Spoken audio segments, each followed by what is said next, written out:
सामाजिक विज्ञान का हम दूसरा पार्ट देख रहे हैं हाई स्कूल का, जो वेरी वेरी इम्पोर्टेंट क्वेश्चन है। देखिए, अगर आप इससे तैयारी करेंगे तो आप 95% ला सकते हैं। ये सारे इम्पोर्टेंट जो वेरी वेरी इम्पोर्टेंट क्वेश्चन है जो एग्ज़ाम के लिए, वही सब इकट्ठा करके हम इसका वीडियो है सामाजिक विज्ञान का, ये दूसरा पार्ट है। ठीक है, देखेंगे सेकंड क्वेश्चन। देखेंगे क्वेश्चन, भारत में राजनीतिक क्षमता के विकेंद्रीकरण के पीछे क्या मूल सोच थी।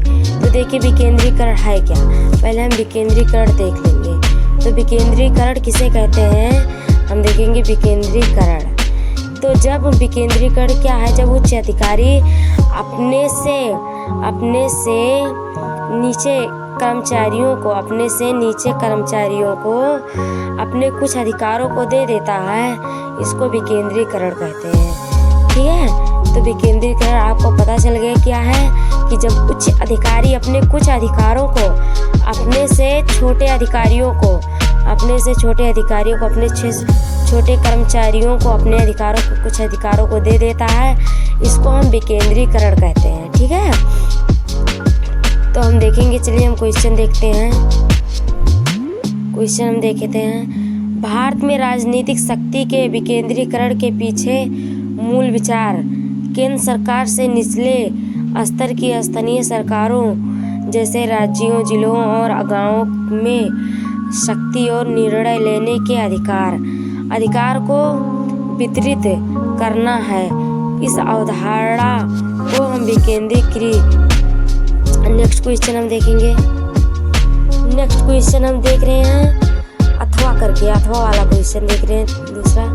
भारत में केंद्र और राज्यों के बीच सत्ता के बंटवारे की किन्हीं दो विशेषताओं का उल्लेख कीजिए। तो हम देखिए, सत्ता क्या होता है, जहाँ पर केंद्र सरकार एवं राज्य सरकार दोनों के बारे में बात किया जाता है तो उसको हम सत्ता कहते हैं। ठीक है, तो देखिए सत्ता में क्या होता है, जहाँ पर केंद्र सरकार एवं राज्य सरकार दोनों के बारे में बात किया जाता है, उसको सत्ता कहते हैं।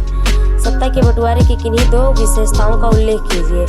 भारत में केंद्र और राज्यों के बीच सत्ता के बंटवारे की दो विशेषताएं देखिए।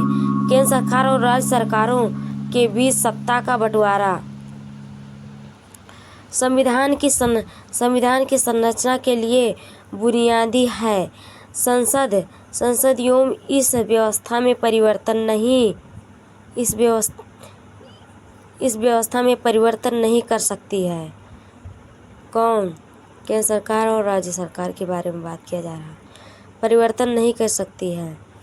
इसमें कोई भी बदलाव पहले संसद के दोनों सदनों द्वारा कम से कम बहुमत पारित नहीं कर सकते हैं। कोई भी काम का बहुमत या नियम पारित नहीं कर सकते हैं। ठीक है, इसके बारे में कहा है। एक बार और देख लीजिए, केंद्र सरकार और राज्य सरकारों के बीच सत्ता तथा बंटवारे संविधान की संरचना के लिए बुनियादी है। संसद चाहे तो स्वयं वो अपना किसी भी व्यवस्था में कोई परिवर्तन नहीं कर सकता है, बिना केंद्र सरकार एवं राज्य सरकार से पूछे बिना। इसमें कोई भी बदलाव पहले संसद के दोनों सदनों द्वारा कम से कम बहुमत के साथ पारित किया जाता है। पहले दोनों सदनों से, यानी केंद्र सरकार एवं राज्य सरकार से पहले अनुमति लेगा, फिर उसके बाद वहाँ पर नियम को पारित करेगा। ठीक है, तो इसी के बारे में यहाँ बात हो रहा है। ठीक है, अब सेकंड क्वेश्चन देखेंगे, जो बहुत ही इम्पॉर्टेंट है, देख लीजिए।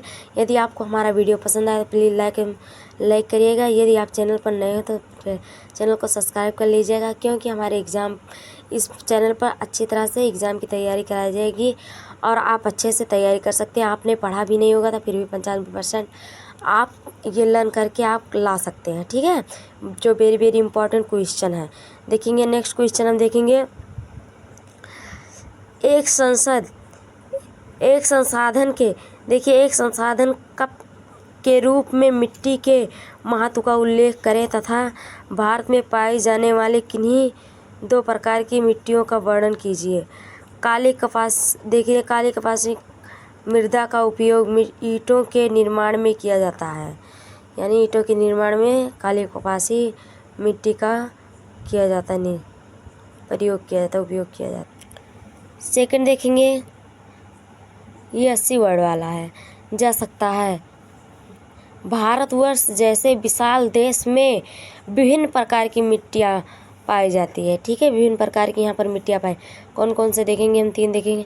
जलोढ़ मृदा, यानी जलोढ़ मृदा क्या है? जलोढ़ मृदा जब जहाँ पर ये पहाड़ी एरिया में जो है, जहाँ पर जब गंगा या कोई भी नदियाँ जब बहती हैं तो वो अपने साथ में, देखिए जलोढ़ मृदा क्या है, जब वो बहती हैं तो वो अपने साथ में बहुत सारी मिट्टियाँ ले आती हैं।